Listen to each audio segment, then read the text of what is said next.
যখন এই কারণ যখন বের হতো আলা কওমি তার জাতিতে, যখন রাস্তাঘাটে যখন এই কারণ বের হতো তখন কি করতো? তখন তিনি বিভিন্ন রকমের সাজসজ্জা অবলম্বন করে জাঁকজমকের সহিত, হ্যাঁ, মনে করেন 10টা ঘোড়া নিয়ে বেরোলো, 10টা খচ্চর নিয়ে বেরোলো, 10টা হাতি নিয়ে বেরোলো, এইরকম ভাবে জাঁকজমকের সহিত। এখন যদি একটা লোক যদি এখানকার এই সমাজে কোনো একটা লোক যদি 10টা মাইক্রো নিয়ে যদি চলাফেরা করে, কি মানুষ তাদের তাকিয়ে দেখবে না? মানুষ বলেন আল্লাহ তাকে এত ধন সম্পদ দিয়েছে রে, এত সম্পদের মালিক। যখনই বেরোয় 10টা মাইক্রো নিয়ে বেরোয়, যখনই বের হয় 10টা নারী নিয়ে বের হয়, যখনই বের হয়, যখন বের হবে তখন একটা লোক টান দিয়ে বের করছে, পা যখন রাখতেছে পায়ের জন্য সম্মান করতেছে। এরকম একটি যদি এখন যদি বের হয় মানুষ আফসোস করবে। তো ওই দিন যখন কারণ যখন বের হতো জাঁকজমকের সহিত বের হতো, লঙ্গিটাকে টাকতে থেকে আরো অর্ধা নিচে রেখে বের হতো, যাতে মানুষ তাকে যেন ফলো করে। ভাইরাল সমাজে যেরকম ভাইরাল হওয়ার জন্য দেখতেছেন না মানুষ কি রকম চলাফেরা করতেছে। ফেসবুক ইউটিউবে গেলে আপনি বুঝতে ভাইরাল হওয়ার জন্য কি না করতেছে, খবর পর্যন্ত ভাইরাল।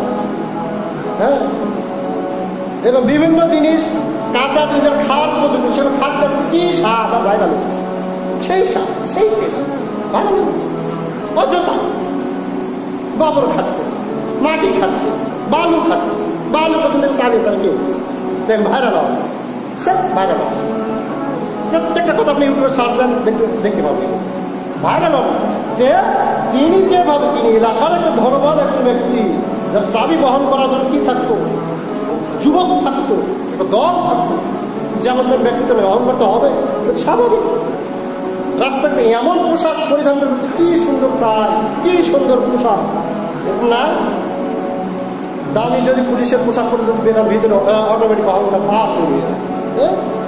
আইনের লোক, হ্যাঁ বেটা কি বলিস জানিস চিনিস আমি কে, অমুক অমুক তমুক, আমার সাথে কথা বলিস, বলো না একটু ক্ষমতা দেখায় না, কোনো ক্ষমতা দেখায়।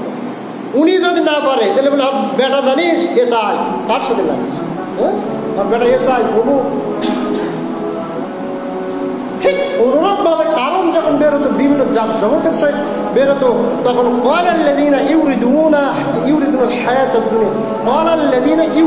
যারা চায় ইচ্ছা পোষণ করে দুনিয়ার জীবন, যারা শুধু দুনিয়ার জীবন চায়, যারা শুধু দুনিয়ার জীবন চায়, শুধু মনে করে দুনিয়াতে অর্থ সম্পদ বাড়াতে পারলে আমি সফল, দুনিয়াতে টাকা যদি বৃদ্ধি করতে পারি আমি সফল, দুনিয়াতে যদি বিশাল একটা বাড়ি যদি তৈরি করতে পারি তাহলে আমি সফল, পাশার নিচে যদি দামি যদি একটা যদি আমার যদি বাইক যদি বসাতে পারি তাহলে আমি সফল। আমাদের চাওয়া, আমাদের পাওয়া, আমাদের আশা আকাঙ্ক্ষা ওই সময় যারা দুনিয়ার জীবন কামনা করতো তখন তারা কি বলতো, ইয়া লাই তারা হায় আমাদের আফসোস। আলোচনা করে দিচ্ছিলাম ইয়া লাই তারা আফসোস, মানুষ কি কি ক্ষেত্রে আফসোস, তখন তারা আফসোস ইয়া লাই না আমাদের আফসোস মিসলা, যদি এইরকম সম্পদ যদি আমাদের হতো